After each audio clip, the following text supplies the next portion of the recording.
Hi guys! So in this video post, I am once again going to be discussing feminism regarding hegemonic messages in media, print media or visual media regarding TV shows, magazines, newspapers. I specifically am going to be focusing on a movie called When a Stranger Calls. Not I Know What You Did Last Summer, although I probably could apply the same stuff I'm going to say to I Know What You Did Last Summer. Don't judge me for buying this. It was $2, so $1 a movie. And I love horror movies. Oh, sidebar. The original When a Stranger Calls is really, really good. I highly recommend watching it, if only for the first 20 minutes. Genius. I will be discussing the 2006 remake and how just terrible it is, specifically towards women and representing women's relationships with each other. So let's dive right in, shall we? Now, the movie, as I said, is a horror movie. It is a remake. Remakes are typically known for being worse than the original. We all know this. There are no good horror movie remakes except John Carpenter's remake of The Thing. All horror movie remakes are terrible. So about a month ago, I bought this again, as I said, for $2, and I knew it was going to be bad when I watched it. I just didn't realize how bad. Then when this assignment was given to us at the beginning of this week, I actually rewatched the movie, so it was my second time watching it in about 2 months. And this time I paid specific attention to the relationships between the female characters, the very few female characters that there are, and how they conversed with one another. I did some research, and the movie was written by a white heterosexual male and directed by a separate white heterosexual male. So therein already presents a problem in that they don't have any connection to or relationship with the main character that they're presenting, who of course is a teenage female. They have no idea how the mind of a teenage female works, and they have no idea how teenage females interact with each other, which is very apparent when you are watching the movie. Not to say that you can't write characters that aren't yourself, it's just that these characters in the movie are so two-dimensionally written that it's really insulting towards women, and therein is where I find the problem. And so it was, again, written and directed by two white heterosexual males who didn't understand teenage girls.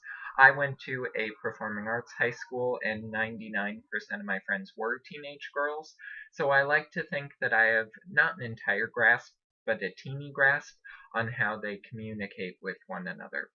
What does all of this have to do with hegemony? Well, there's this thing called the Bechdel Test. I highly recommend looking it up. It's a test for movies in which, through a series of simple rules, 3 rules actually, just 3 rules, will determine whether or not the movie passes the Bechdel test. It's either a yes or a no. Most movies do not pass the Bechdel test. The only 3 rules are that it has to have more than 2 female characters, or 2 female characters. So 2 or more female characters who have names. That's the first rule. The second rule is the 2 female characters, say there's only 2, have to talk to each other at some point in the movie.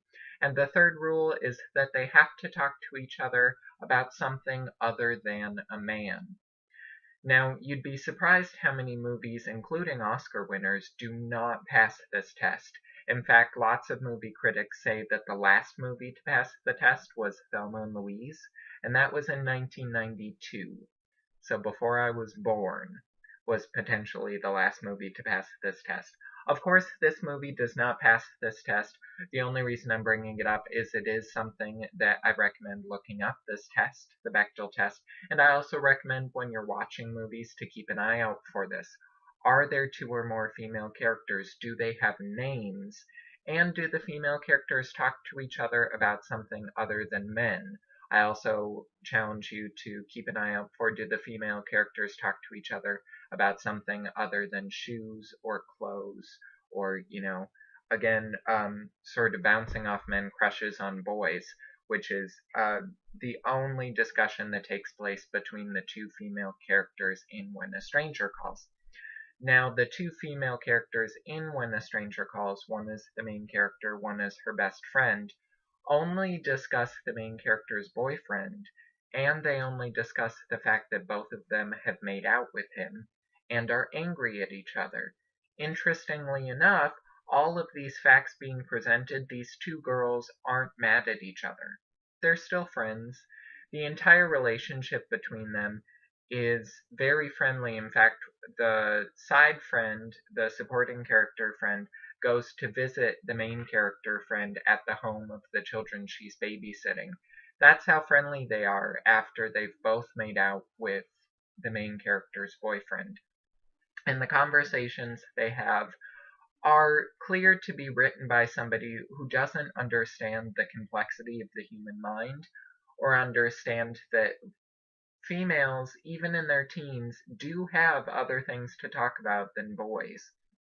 And so really, the only reason I'm using this terrible, cheap horror movie from the 2000s is to give you an example of how most movies fall prey to this and how we need to keep our eyes out for them, because the more people are aware that movies nowadays aren't passing the Bechdel test, the more willing we'll be able to be to change that and to make movies that do, in fact, have two-dimensional female characters. Women, of course, make up 50% of the population, yet female movie directors and writers are usually 17% or less as of 2014, which is absolutely just mind-boggling that so few women are involved in movies. So, of course, when females are involved in movies, they're reduced to two-dimensional characters.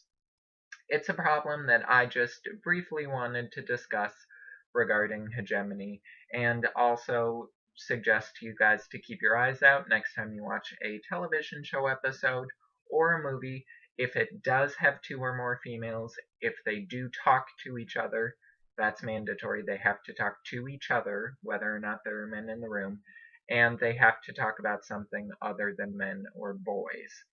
So that's about it for my video, just based on the two videos we watched regarding hegemony this week. Obviously, we're still working on our papers right now regarding snapshots. None of my snapshots involve the, feminist mystique or the Bechdel test, and so I sort of wanted to just make a video touching on this.